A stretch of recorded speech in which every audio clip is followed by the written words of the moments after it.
പാഠം വെള്ളച്ചാട്ടത്തിൻ്റെ ഇടിമുഴക്കം. എന്താണ് വിക്ടോറിയ ജലപാതം? അംഗോളയുടെ മലകളിൽ നിന്ന് കാടിറങ്ങി വരുന്ന സാംബസി നദി അനവധി പോഷക നദികളുടെ ജലത്താൽ പെരുകി സാംബിയയുടെ സമതലങ്ങളിൽ അതിവിശാലമായ പ്രവാഹമായി പരന്നൊഴുകി തെക്ക് സിംബാബ്വേയുടെ അതിർത്തിയിൽ വച്ച് ഏതാണ്ട് 350 അടി താഴ്ചയും 1.25 കിലോമീറ്റർ വീതിയുമുള്ള ഒരു പാറപ്പിളർപ്പിലേക്ക് ഭൂമി കുലുക്കിക്കൊണ്ടും ഗർജിച്ചുകൊണ്ടും ഭൂമുഖത്തെ ഏറ്റവും വലിയ വീഴുന്ന ജലപാളി വിടർത്തി കാണിച്ച് നമ്മെ നടുക്കിക്കൊണ്ടും സ്വയം ചൊരിയുന്ന അവിശ്വസനീയമായ കാഴ്ചയാണ് വിക്ടോറിയ വെള്ളച്ചാട്ടം. മത്സ്യങ്ങളെയും മുതലകളെയും തോണികളെയും ഏന്തിയും മേഘങ്ങളെയും പക്ഷികളെയും സൂര്യനെയും നക്ഷത്രങ്ങളെയും നിഴലിപ്പിച്ചും വിശാലമായി ഒഴുകി വന്ന മഹാനദി ഒരു നിമിഷം കൊണ്ട് തകിടം മറിഞ്ഞ് താഴത്തെ കരിമ്പാറകളിൽ പുകഞ്ഞുകൊണ്ട് കുത്തനെ കുതിച്ചുയരുന്ന ഒരു ധവള ഭിത്തിയായി മാറുന്നു. തിരശ്ചീനമായി പ്രവഹിച്ച നദി ലംബമായി തീരുന്നു. കരയിൽ നിന്ന് കരയിലേക്ക് പടർന്നു കിടന്ന നീലജലപ്പരപ്പ് ഒറ്റ നിമിഷത്തിൽ ഇടിമുഴക്കത്തോടെ അഗാധതയിൽ പാറക്കെട്ടുകളിൽ നിന്ന് പൊങ്ങുന്ന പുകമഞ്ഞിൻ കോട്ടയായി തീരുന്നു. വെൺപതയായി ഒഴുകി വീഴുന്ന വെള്ളച്ചാട്ടത്തെ പൊതിഞ്ഞുകൊണ്ട് ഉയരുകയും താഴുകയും ചെയ്യുന്ന ജലധൂളികളുടെ തിരശ്ശീല ജലത്തിൻ്റെ ഗതി താഴേക്കോ മേലേക്കോ എന്ന മതിഭ്രമം നമ്മിലുണ്ടാക്കുന്നു. ജലകണികകളുടെ ഈ പറക്കുന്ന ശീലയുടെ വമ്പിച്ച വിസ്തൃതിയിൽ മഴവില്ലുകൾ ജനിക്കുകയും മായുകയും ചെയ്യുന്നു. വെള്ളച്ചാട്ടം വായുവിൽ തങ്ങി നിൽക്കുന്ന മരീചികയല്ല എന്ന് നമുക്ക് മനസ്സിലാകുന്നത് അടിയിലെ കറുത്ത ആഗ്നേയശിലകളിൽ 33,75,00,000 ലിറ്റർ ജലം ഒരു മിനിറ്റിൽ അടിച്ചു തകർന്ന് ക്ഷുഭിതവ്യാളങ്ങളെപ്പോലെ വഴിപിരിഞ്ഞ് പാറയിടുക്കുകളിൽ പതഞ്ഞു പുളയുന്നത് കാണുമ്പോഴാണ്. വിക്ടോറിയ വെള്ളച്ചാട്ടത്തെപ്പറ്റി ഞാൻ മനസ്സിലാക്കിയത് നാം അതിനെ എത്ര നേരം അഭിമുഖീകരിച്ചാലും അത് നമുക്ക് പിടിതരുന്നില്ല എന്നതാണ്. അതേസമയം അതിൽ നിന്ന് കണ്ണു പറിക്കാൻ അത് നമ്മെ അനുവദിക്കുകയുമില്ല. ഒറ്റക്കാട്ട് ഏതാണ്ട് ഇതേ അനുഭവം വിവരിക്കുന്നുണ്ട്. അവിടെയെല്ലാം ഒന്ന് ചുറ്റി നടന്നതുകൊണ്ട് വിക്ടോറിയ വെള്ളച്ചാട്ടത്തിൻ്റെ ഭാഷ നമുക്ക് ഗ്രഹിക്കാൻ കഴിയുമോ എന്ന് സംശയമാണ്. നമ്മുടെ ഇന്ദ്രിയങ്ങൾ പരിശീലിപ്പിക്കപ്പെട്ടിരിക്കുന്ന തിരിച്ചറിവിൻ്റെ ഭാഷകൾക്ക് പുറത്താണ് വിക്ടോറിയ ജലപാതത്തിൻ്റെ നിൽപ്പ്. ഒരുപക്ഷെ അഗ്നിപർവ്വത സ്ഫോടനം, പ്രളയം, കൊടുങ്കാറ്റ് തുടങ്ങിയ ഭീകര ഭൗമിക പ്രതിഭാസങ്ങൾക്ക് മുമ്പിലും നമുക്ക് അവയെ ഉൾക്കൊള്ളാനുള്ള ഇതേപോലെയുള്ള ശേഷിയില്ലായ്മ അനുഭവപ്പെട്ടേക്കാം.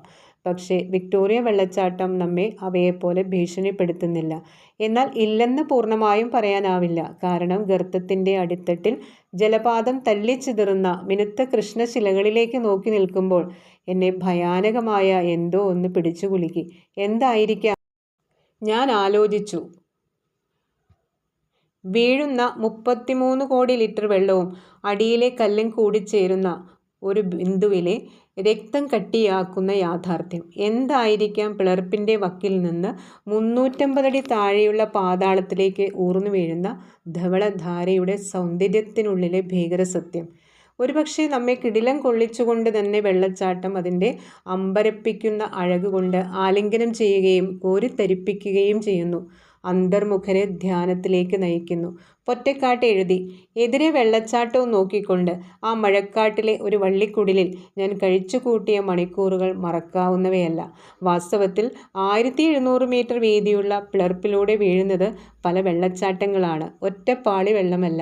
കാരണം പിളർപ്പിലേക്ക് എത്തുന്നതിന് തൊട്ടു മുമ്പ് വരെ നദിയിൽ തുരുത്തുകളുണ്ട്. അവ ഒഴുക്കിനെ പലതായി കീറിയാണ് പിളർപ്പിലേക്ക് വിടുന്നത്. വലിപ്പം കൊണ്ടും ഭംഗി കൊണ്ടും ഏറ്റവും സുപ്രസിദ്ധങ്ങളായവയ്ക്ക് 1800 അടിയും 970 അടിയുമാണ് വീതി. എന്നെ ഏറ്റവും അതിശയിപ്പിച്ചൊരു വസ്തുതയുണ്ട്. ആഫ്രിക്കൻ സമതലങ്ങളുടെ നിരപ്പ് ഏതാണ്ട് പരിപൂർണമായതിനാൽ, അല്ലെങ്കിൽ അവയുടെ ചരിവ് അതിസൂക്ഷ്മമാകയാൽ നദികളുടെ ഒഴുക്കും അതിസാവധാനമാണ്. ഒരു ഇലയിട്ട് നോക്കിയിരുന്നാലേ ഒഴുക്ക് മനസ്സിലാക്കാൻ സാധിക്കൂ.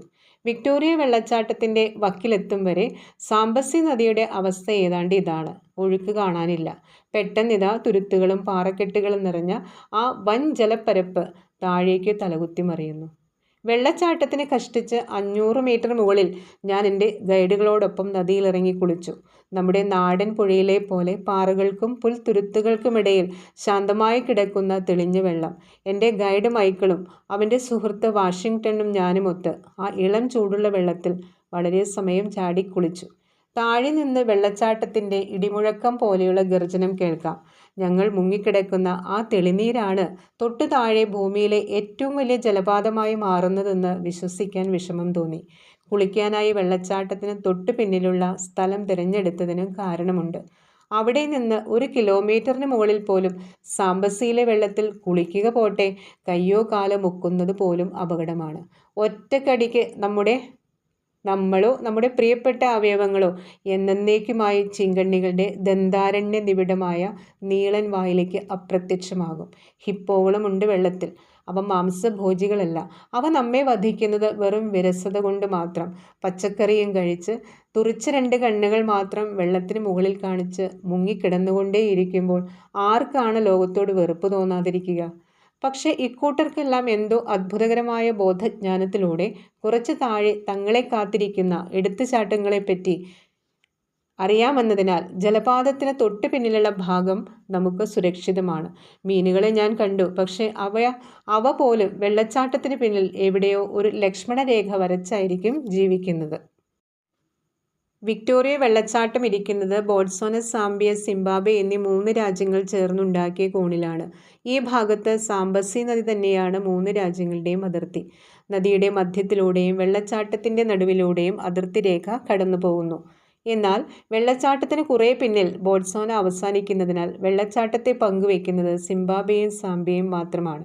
ഞാൻ സിംബാബ്വെ വശത്ത് നിന്നാണ് വെള്ളച്ചാട്ടം കണ്ടത്. അകലെ സാംബിയയുടെ വശത്ത് വിനോദസഞ്ചാരികൾ നിൽക്കുന്നത് നമുക്കിവിടെ നിന്ന് കാണാം. പ്രതിവർഷം കോടാനുകോടി ഡോളറിൻ്റെ ആദായമുണ്ടാക്കുന്ന വെള്ളച്ചാട്ടത്തെ ഇരു രാജ്യങ്ങളും സൗഹാർദ്ദപരമായി പങ്കിടുകയാണ്. ഞാൻ നമ്മുടെ കാവേരി കാര്യങ്ങൾ ഓർത്തു മറന്നുകളഞ്ഞു. സാംബിയയുടെ ഭാഗത്തു നിന്ന് വിക്ടോറിയ വെള്ളച്ചാട്ടത്തിൻ്റെ അവിസ്മരണീയമായ മറ്റു ദൃശ്യങ്ങൾ ലഭിക്കുന്നു എന്ന് മാത്രമല്ല, നദി ഗർത്തത്തിൽ പതിച്ചതിന് ശേഷമുള്ള അതിൻ്റെ ഭീകരപരിണാമങ്ങൾ ഇവിടെയാണ് കാണാൻ കഴിയുക. പൊറ്റക്കാട്ട് അതിനെ വിവരിക്കുന്നത് ഇങ്ങനെയാണ്. വീഴ്ച പറ്റിയ സാംബസി തലചുറ്റലോടെ വായിൽ നുരപ്പിണ്ഡവുമായി കിടന്നു മുരളുന്നു. എങ്ങോട്ട് നീങ്ങണമെന്നറിയാതെ വിരളുന്നു. ഒടുവിൽ മെല്ലെ ഒരു നാഗത്തെ പോലെ മുന്നിൽ കണ്ട അളയിലേക്ക് ഇഴഞ്ഞു പോവുകയും ചെയ്യുന്നു. വെള്ളച്ചാട്ടങ്ങളുടെ തിക്കും തിരക്കും കോലാഹലങ്ങളും എല്ലാം കഴിഞ്ഞു. 4 വെള്ളച്ചാട്ടങ്ങളിൽ നിന്നുമുള്ള വെള്ളം മുഴുവൻ ഒന്നായി തിളച്ചു മറിഞ്ഞ് നുരച്ചിരമ്പിക്കൊണ്ട് താഴെ വിശാലമായൊരു കൊട്ടത്തളത്തിൽ വന്നു ചേരുന്നു. ഇവിടെ വെച്ചാണ് നദി വീണ്ടും പാറപ്പിളർപ്പുകളിലൂടെ പ്രയാണം തുടരുന്നത്. എൻ്റെ ഗൈഡ് മൈക്കിളിൻ്റെ സുഹൃത്ത് വാഷിങ്ടൺ എന്നോട് പറഞ്ഞു, ഡേവിഡ് ലിവിങ്സ്റ്റൺ വിക്ടോറിയ വെള്ളച്ചാട്ടം കണ്ടുപിടിച്ചു എന്ന് പറയുന്നത് എന്തൊരു അസംബന്ധമാണ്. ലിവിങ്സ്റ്റൺ കാണുന്നതിന് എത്രയോ 1000 വർഷങ്ങളായി ആഫ്രിക്കക്കാർക്ക് വെള്ളച്ചാട്ടം അറിയാമായിരുന്നു. വെള്ളക്കാരൻ്റെ കണ്ണ് പതിക്കുന്നത് മാത്രമേ കണ്ടുപിടുത്തമാവുകയുള്ളൂ. വാഷിങ്ടൺ പറഞ്ഞത് 100% ശരിയാണ്. കൊളോണിയലിസത്തിൻ്റെ അവകാശവാദങ്ങളുടെ ഭാഗമാണ് ഇത്തരം കണ്ടുപിടുത്ത ചരിത്രങ്ങൾ. പക്ഷേ പ്രകൃതിയുടെ പ്രതിഭാസങ്ങളെ, അപകടങ്ങൾ തരണം ചെയ്ത് അന്വേഷിച്ചു പോകാനുള്ള പ്രേരണ വെള്ളക്കാരനുണ്ടായിരുന്നുവെന്നതും വാസ്തവമാണ്. അവൻ്റെ കണ്ടുപിടുത്തങ്ങളെ ലോകപ്രസിദ്ധമാക്കാനും അവനറിയാമായിരുന്നു. ലിവിങ്സ്റ്റൺ ആഫ്രിക്കയിലൂടെ 20 വർഷങ്ങൾ സാഹസിക സഞ്ചാരിയായും മിഷണറിയായും അലഞ്ഞു. ആ കാലഘട്ടത്തിലെ ഏറ്റവും പ്രശസ്തനായ പര്യടകനായി ആഗോള കീർത്തി നേടി. കിഴക്കൻ ആഫ്രിക്കയുടെ അന്തർഭാഗങ്ങളിൽ ആദ്യമായി പതിഞ്ഞ വെള്ളക്കാരൻ്റെ കാലടികൾ അദ്ദേഹത്തിൻ്റേതായിരുന്നു. ലിവിങ്സ്റ്റൺ 1855 നവംബർ 16 നാട്ടുകാർ മോസി ഓആ ടൂന്യ അഥവാ ശബ്ദമുള്ള പുകയുള്ളിടം എന്ന് വിളിച്ചിരുന്ന വെള്ളച്ചാട്ടത്തിന്മേൽ ദൃഷ്ടി പതിപ്പിച്ചു. ഇത്രയും ഹൃദയഹാരിയായ കാഴ്ച ഗഗനസഞ്ചാരികളായ മാലാഖമാർ മാത്രമേ കണ്ടിട്ടുണ്ടാവുകയുള്ളൂ, ലിവിങ്സ്റ്റൺ തൻ്റെ കുറിപ്പുകളിൽ എഴുതി.